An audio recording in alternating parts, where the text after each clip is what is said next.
Good by India. बहुत जल्द आप सब लोग मुझे चाइना में दिखेगा।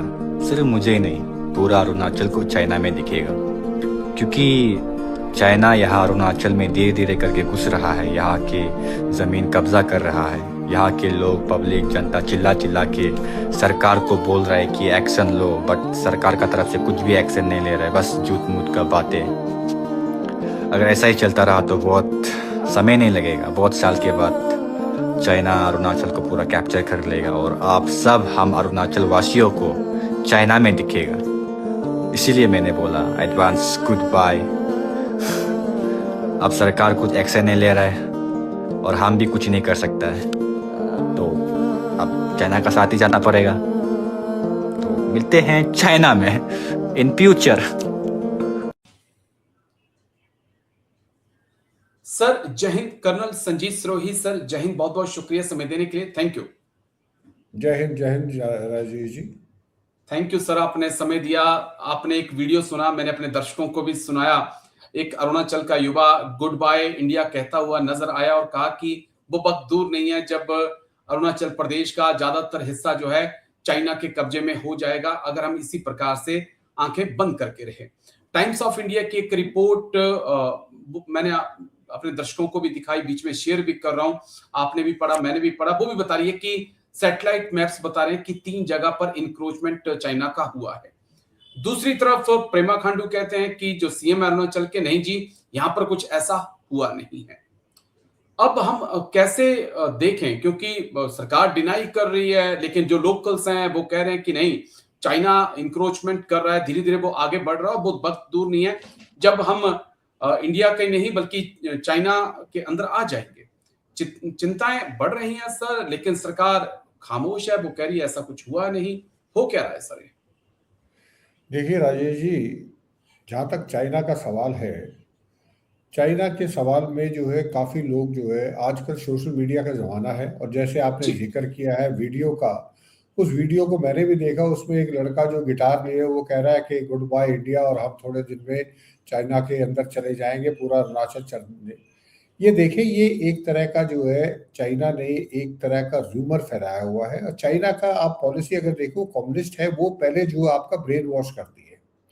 तो वो जो है उस मामले में मैं बिल्कुल इस बात को सहमत हूँ कि जो चाइनीज गवर्नमेंट है, जो उनकी कम्युनिस्ट पार्टी है, वो इन्फिल्ट्रेट करती है, वो गाँव में जाती है, वो गाँवों का जो है ब्रेन वॉश करते हैं। आधे से ज़्यादा तिब्बत का लोगों का उन्होंने ब्रेन वॉश कर दिया। और यहाँ तक भी सुनने आया कि जैसे ही बच्चा 5-6 साल का होता है, उसको वो उठा लेते हैं और अपने वहाँ कैंप्स जो उन्होंने बनाए हुए, वहाँ बच्चों को कहते हैं कि हम पढ़ा रहे हैं इनको, लेकिन एक्चुअली वो क्या कर रहे हैं, उनका इंडोक्ट्रिनेशन कर रहे हैं। तो इसी तरीके से मुझे लगता है जो लड़का युवक जो ने बोला है, ये इंडोक्ट्रिनेशन है, ऐसा कुछ नहीं है। हाँ, ये जरूर है कि चाइना का इन्फ्लुएंस अपनी कोशिश कर रहा है, वो इन्फ्लुएंस बढ़ाने के लिए। वो बार बार आप देखें 2017 से उसने जो है अरुणाचल प्रदेश में अपनी मैंड्रिन चाइनीज लैंग्वेज में नाम रखने शुरू कर दिए। ये एक चाइना की कम्युनिस्ट की आज की बात नहीं, ये इनकी पॉलिसी है। इसको सलामी स्लाइसिंग कहते हैं और इसमें मिलिट्री का, डिप्लोमेटिक और साइकोलॉजिकल वॉरफेयर वो सारा इस्तेमाल करते हैं। तो कभी आपने देखा होगा डिप्लोमेटिकली वो हमारे जगह के नाम बदल देते, अपनी चाइनीज में रखते। कभी मिलिटरीली वो जो है कभी धोला पोस्ट पे, कभी कहाँ पे जो अपना इंकर्शन कर देते हैं और फिर वो स्टैंड ऑफ रहता थोड़ी देर। तो चाइना की ये कोशिश रहती है कि भारत को किसी तरीके से जो है किसी ना किसी चीज में इल्जाए रखे। लेकिन जो चीफ मिनिस्टर वहाँ के बोल रहे हैं, जो गवर्नमेंट बोल रही है, बिल्कुल ठीक है। कुछ जगह जरूर है, जैसे लोंगजू विलेज है, वो 25 अगस्त 1959 में वो actually that was the first flash point between India and China conflict का। तो 1959 में 25 अगस्त को चाइनीज ने लोंगजू के ऊपर हमला किया था, जहाँ पे असम राइफल्स की पोस्ट थी, और उस पे ऊपर कब्जा कर लिया। और आज भी उसका कब्जा जो है चाइना का, वहां पे कब्जा वो उनके कब्जे में है। बाकी जो थागला रिज वगैरह है, उसमें कुछ हिस्सों में वो आ गए थे, लेकिन 1962 की उन्होंने जब यूनिलैटरल सीज फायर करी तो वापस चले गए। तो ये सिर्फ भ्रम फैलाने की बात है। हाँ, कुछ एरिया में चाइना ने कब्जा किया था और वो अभी भी चाइना के हाथ में है, जैसे एक्साई चीन है, एक्साई चीन पे भी चाइना का कब्जा है।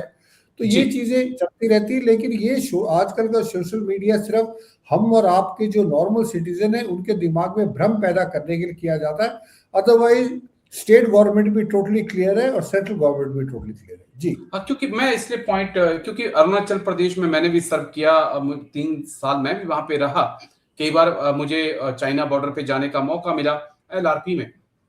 बहुत सारी ऐसी जगह हैं जहां पर ना तो असम राइफल पहुंच पाई है, ना इंडियन आर्मी पहुंच पाई है, क्योंकि वो बॉर्डर ऐसा नहीं है कि जहां पर जैसे LOC पर फेंसिंग लगी हो, वो बॉर्डर वैसा नहीं है सर।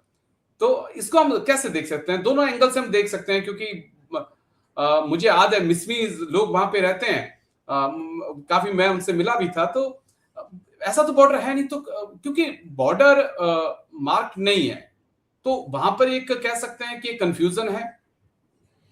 देखिए कंफ्यूजन तो टोटल है, इसमें कोई दो राय नहीं। जो मैकमोन जी लाइन है जिसको हम जो है बॉर्डर LAC मांगते हैं, जैसे थागला रिज है। जी थागला रिज एक वाटर शेड है। वाटर शेड का मतलब है एक पहाड़ी का ऐसा इलाका है कि उस पर अगर पानी पड़ता है तो कुछ पानी इधर जाता है, कुछ पानी इधर जाता है।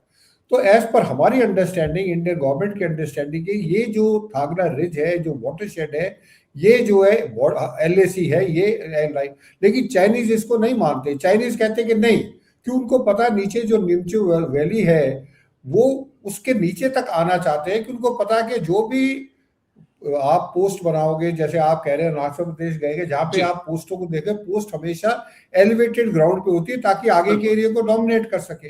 तो दोनों जो फोर्सेज, आर्म फोर्सेज, उनकी कोशिश रहती है कि वेंटेज पॉइंट को कंट्रोल किया जाए। और थागला रिज जो पूरी की पूरी वेंटेज पॉइंट है, जो जिसके हाथ में थागला रिज है वो पूरी के पूरे इस एरिया को डोमिनेट करता है। तो उसमें जी हमारा और चाइना का हमेशा झगड़ा रहता है, चाहे वो तावांग में हो, चाहे वो डोला पोस्ट पे हमारा झगड़ा हुआ, स्टैंड ऑफ हुआ। तो ये थोड़ा बहुत चलता रहता है चाइना के साथ। लेकिन ऐसा नहीं है जैसा वो वीडियो में दिखा रहे हैं कि थोड़े दिन बाद अरुणाचल चाइना में चले। वो जमाने चले गए।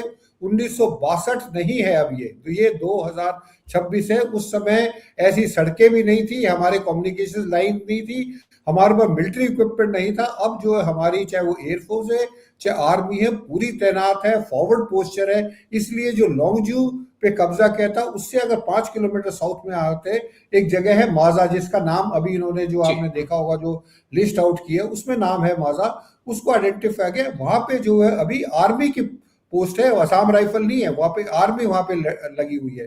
तो ऐसा नहीं है। ये एक तरह की जो झूठ फैलाया जाता है ताकि गवर्नमेंट को प्रेशर में कर, पब्लिक के दिमाग में ये रहे कि अरुणाचल थोड़े दिन बाद चला जाएगा। अरुणाचल कहीं नहीं जाएगा। हाँ, कोशिश जरूर रहेगी चाइना की, क्योंकि चाइना कहता है कि ये साउथ तिब्बत है और इसको वो ज़ांगज़ांग बोलता है। और चाइनीज कई दफे ये कह चुके हैं, अगर आपको अक्साई चीन चाहिए हम आपको अक्साई चीन दे देंगे, आप हमें अरुणाचल प्रदेश दे दो। क्यों अरुणाचल प्रदेश दो? क्योंकि वो तावांग जो मॉनेस्ट्री है वो बुद्धिस्ट के लिए बहुत बड़ी अहम रखने वाली बात है। तो अब जो जी दलाई लामा, जो नेक्स्ट दलाई लामा इनकार्नेशन होगी, उनकी कोशिश ये है कि वो रिकार्नेशन चाइना की तरफ से डिक्लेयर की जाए, ना कि तावांग की मोनास्ट्री से की जाए।